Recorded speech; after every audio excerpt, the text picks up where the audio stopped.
मैं डॉक्टर वीना चतुर्वेदी अपने कहानी संग्रह मुक्ति से खून की मेहंदी कहानी का वाचन आप लोगों के समक्ष कर रही हूँ। यह कहानी दिल को दहला देने वाली एक दुखियारी गरीब महिला की कहानी है, जिसने खून पसीना से सींचकर अपने इकलौते बेटे को डॉक्टर बनाया, मगर एक अंधेरी रात्रि में उसका सर्वस्व समाप्त हो गया। सुनिए कहानी खून की मेहंदी। जनवरी का महीना था। घने कोहरे की वजह से सड़क, पेड़ व मकान आच्छादित हो रहे थे। आलीशान बंगले की बालकनी में खड़ी शगुन सड़क पर आते जाते लोगों को देखने का असफल प्रयास कर रही थी, लेकिन शगुन को अपने आप के अलावा कुछ भी नहीं दिखाई पड़ रहा था। कुछ समय पश्चात कोहरा छटने लगा। शगुन के बंगले के सामने वाली सड़क के उस पार एक गरीब परिवार एक झोंपड़ी नुमा घर में रहता था। वहाँ माँ और बेटा 2 सदस्य दिखाई पड़ते थे। शगुन को उस महिला का पति कभी दिखाई नहीं पड़ा। न मालूम क्यों शगुन जब भी उस महिला को देखती, उसे उसके प्रति बहुत सहानुभूति होती थी।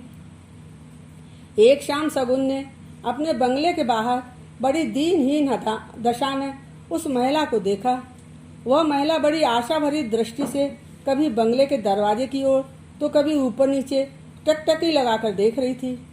शगुन ने बालकनी से ही आवाज लगाकर उस महिला से पूछा, अरे आपको मुझसे कोई काम है क्या, या कि किसी से मिलना चाहती हैं?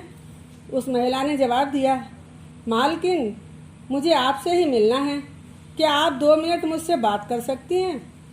शगुन ने कहा, आप रुकिए, मैं अभी नीचे आकर दरवाजा खोलती हूँ। इतना कहकर शगुन शीघ्रता से नीचे आई और दरवाजा खोलकर पूछने लगी, क्या आप सड़क के पार उस छोटे से घर में रहती हैं? कहिए आपको मुझसे क्या बात करनी है? दीनहीन भाव के साथ हाथ जोड़कर वह कहने लगी, मालकिन मैं काम की तलाश में आई हूँ। क्या आपके घर में मुझे कोई काम मिल सकता है? शगुन कहने लगी कि सबसे पहले तो आप बताइए कि आपका नाम क्या है, आपके घर में कौन कौन है और आप क्या काम करना चाहती हैं? वह महिला कहने लगी, मेरा नाम कुसुमलता है, मगर मेरे माता पिता मुझे लता कहते थे। आप भी लता कह सकती हैं। मेरे बचपन में ही माता पिता का देहांत हो गया था। उनके देहांत के बाद मेरी माँ की सहेली ने मेरा पालन पोषण किया था। मेरे लिए वे ही सब कुछ थी। मैं उन्हें मौसी कहती थी। उन्होंने ही मेरी शादी की थी। अब वह भी इस दुनिया में नहीं रही। मेरे पति एक कंपनी में सुपरवाइजर के पद पर काम करते थे। कंपनी की तरफ से हम लोगों को रहने के लिए एक छोटा सा क्वार्टर भी मिला था। शादी के 2 वर्ष बाद मैंने एक बेटे को जन्म दिया। मेरे बेटे का नाम समर्थ है। समर्थ को उसके पिता जी जान से चाहते थे। एक शाम जब वह काम से वापस आए तो कहने लगे कि उन्हें चक्कर आ रहा है। मैंने कहा कि आप आराम करिए, हो सकता है कि गर्मी और थकान के कारण आपको चक्कर आ रहे हों। मैंने उन्हें ग्लूकोज दिया और उनके सिर पर पानी डाला। उस दिन गर्मी बहुत तेज थी। वह पसीने से तरबतर हो रहे थे। अचानक ही उन्हें उल्टी हुई और बेहोश हो गए। मैं बहुत घबरा गई थी। मैंने आवाज़ देकर अपने पड़ोस को बुलाया। पड़ोसन के पति शीघ्र ही डॉक्टर को लेकर आए, मगर डॉक्टर ने उनकी नब्ज देखकर तुरंत जवाब दे दिया कि अब कुछ नहीं हो सकता, इनका जीवन समाप्त हो चुका है, शायद दिल का दौरा पड़ा था। इतना कहते कहते लता सिसकियां भरने लगी। शगुन ने लता को धैर्य बंधाया और उससे पूछा, लता मुझे बताओ कि तुम्हारा बेटा क्या करता है? लता ने बताया, मेरा बेटा डॉक्टरी की पढ़ाई कर रहा है। वही मेरे पति की इकलौती निशानी है और मेरी ताकत है। उसी को देखकर मैं जिंदा हूँ। लता कहने लगी, पति की मौत के बाद समर्थ को उसने एक स्कूल में भर्ती करवा दिया था। समर्थ पढ़ाई में बहुत होशियार था। कुछ वर्षों बाद स्कूल के मालिक को मुझ पर तरस आ गया और उसने मुझे अपने स्कूल में चपरासीन की नौकरी दे दी। अब मेरे घर का खर्चा आराम से चलने लगा था। स्कूल के मालिक बड़े आदमी थे और वह समर्थ को अपने बेटे की तरह प्यार करते थे। उन्हीं की कृपा से मेरा बेटा डॉक्टरी की पढ़ाई कर रहा था। मालकिन मेरे ऊपर उनके बहुत एहसान हैं। मेरा दुर्भाग्य देखिए, कि गत मास स्कूल के मालिक का देहांत हो गया और उनके बेटे ने मुझे नौकरी से निकाल दिया। मेरे बेटे की कुछ महीनों की पढ़ाई बाकी है। आप मुझे अपने घर में झाड़ू पोंछा या मेरे लायक कोई अन्य काम हो वो दे देंगी तो आपकी बहुत मेहरबानी होगी। शगुन ने लता पर तरस खाकर घर की साफ सफाई का काम दे दिया। इन दिनों उनका नौकर भी लंबी छुट्टी पर गांव गया था। लता शगुन के घर काम करने लगी। एक शाम लता जब बंगले से काम करके अपने घर वापस जा रही थी, उसी समय उसने देखा कि उसका बेटा समर्थ उधर ही आ रहा था। लता शगुन से कहने लगी, मालकिन यही है मेरा बेटा समर्थ। गेहुआ रंग, हृष्टपुष्ट शरीर, बड़ी बड़ी कजरारी आंखों वाला समर्थ बड़े सधे कदमों से अपने छोटे से कोठरी नुमा घर की ओर बढ़ता चला आ रहा था। समर्थ सोच रहा था कि मेरी माँ ने अपना पूरा जीवन मेहनत मजदूरी करके निकाला था।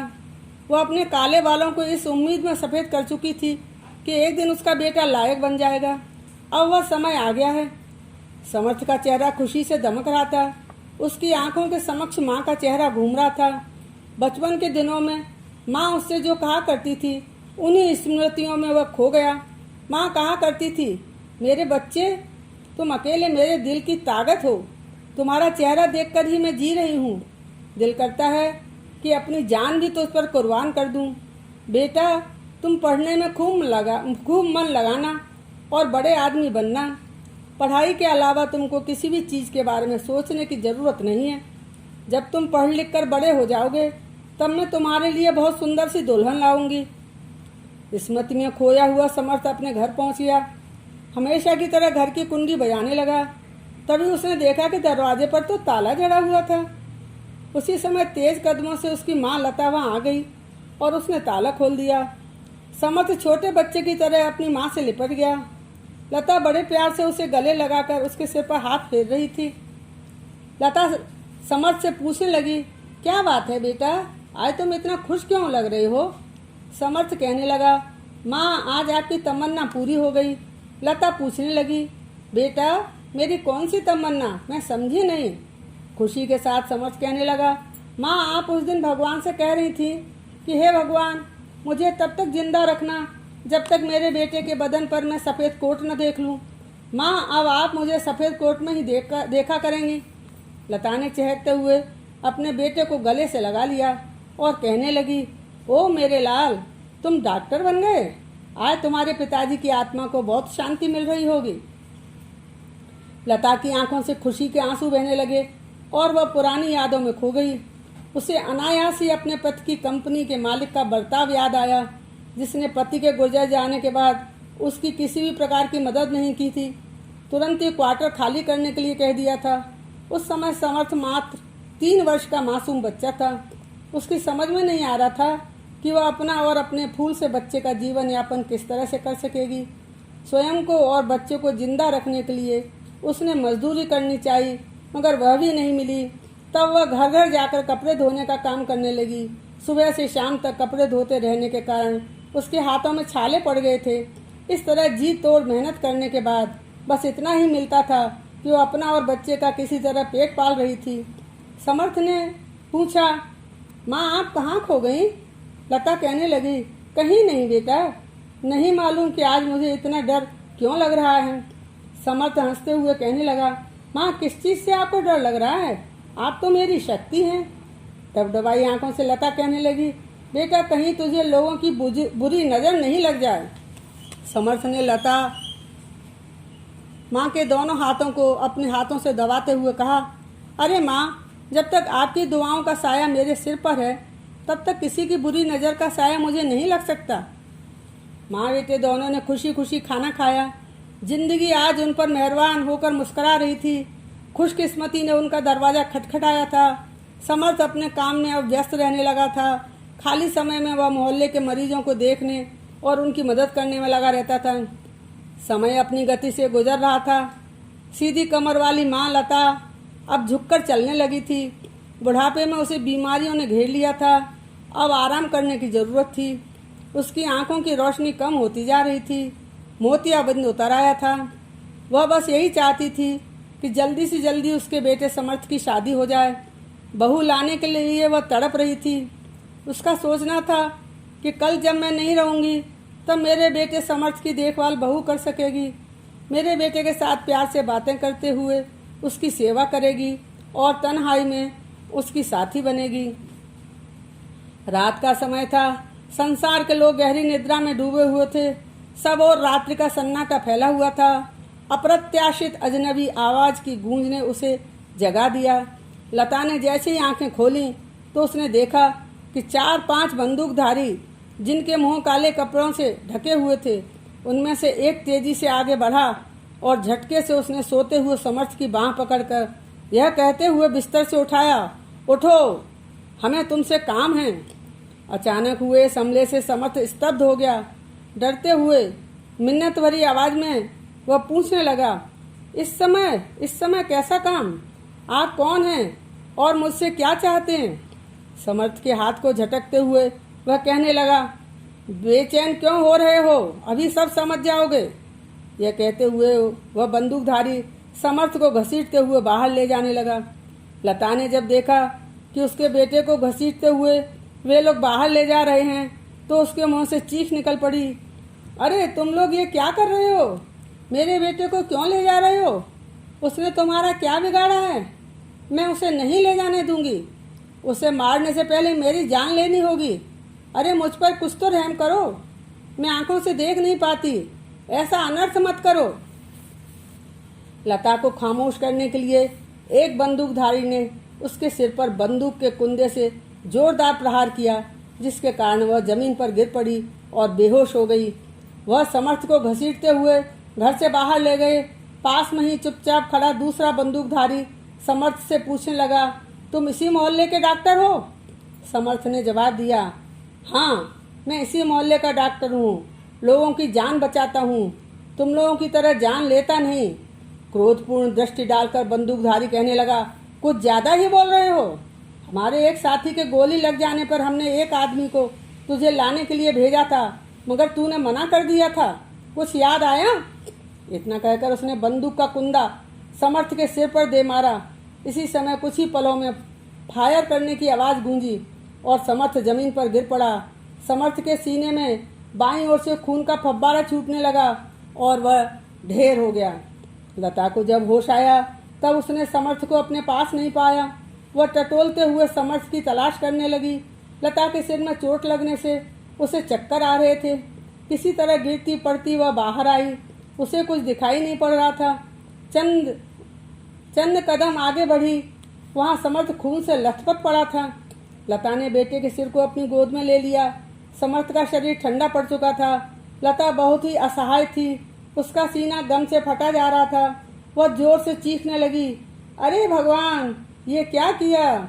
जिन हाथों में मैं मेहंदी रचाना चाहती थी, उन हाथों को आपने खून से रंग दिया। खून की मेहंदी क्यों रचा दी? लता की दिल दहलाने वाली आवाज रात के सन्नाटे में गूंज रही थी। उधर शगुन को अपने बंगले में नींद नहीं आ रही थी। वह करवटें बदल रही थी। बंदूक चलने की आवाज और महिला की चीख सुनकर शगुन तेज कदमों से दरवाजे की ओर भागी। अरे, यह आवाज तो लता की है। उसे क्या हो गया? इतनी जोर से क्यों चीख रही है? शगुन ने अपने पति को जगाया और दोनों सड़क पार करके लता की झोंपड़ी की ओर भाग कर गए। वहां पहुंचकर उन दोनों ने जो भयानक दृश्य देखा, उसे देखकर अवाक रह गए। खून से लथपथ पड़े अपने दिल के टुकड़े को लता अपनी गोद में रखकर बिलक बिलक कर रो रही थी। उसका करुण क्रंदन शगुन के दिल को छलनी करने लगा। शगुन की समझ में नहीं आ रहा था कि वह लता को क्या कहकर सांत्वना दिलाए। शगुन अपने पति से कह रही थी कि लता ने रात दिन मजदूरी करके अपने खून पसीने से सींचकर अपने लाडले को काबिल डॉक्टर बनाया था, मगर न मालूम कैसे आज पल भर में ही लता का सर्वस्व लुट गया। थोड़ी देर में शगुन ने देखा कि लता का करुण क्रंदन अचानक शांत हो गया। अपना सिर उठाकर हाथ जोड़कर वह आकाश की ओर ताकने लगी। अरे, यह क्या? लता का सिर धड़ाम से समर्थ की छाती पर गिरा और एक पल में ही उसके प्राण पखेरु उड़ गए। बादलों की हल्की गर्जना के साथ अचानक ही बूंदाबांदी होने लगी। शगुन अपने पति से कहने लगी, देखिए, प्रकृति भी इन दोनों की मौत पर आंसू बहा रही है। भोर के धुंधलके में लता की झोंपड़ी के आगे लोगों का हुजूम उमड़ पड़ा। शगुन के पति ने लता और उसके बेटे समर्थ की अंतिम क्रिया के सभी कार्य पूरे किए। आसपास की उपस्थित महिलाओं से शगुन कह रही थी कि लता कहती थी अब बस उसकी एक ही इच्छा थी कि वह अपने बेटे समर्थ के हाथों को मेहंदी से सजाए और उसके लिए सुंदर सी दुल्हन लाए। देखिए लता का दुर्भाग्य देखिए, अपने बेटे के जिन हाथों में वह शादी की मेहंदी रचाना चाहती थी, आज उन्हीं हाथों में अबूझ हत्यारों ने खून की मेहंदी रचा दी।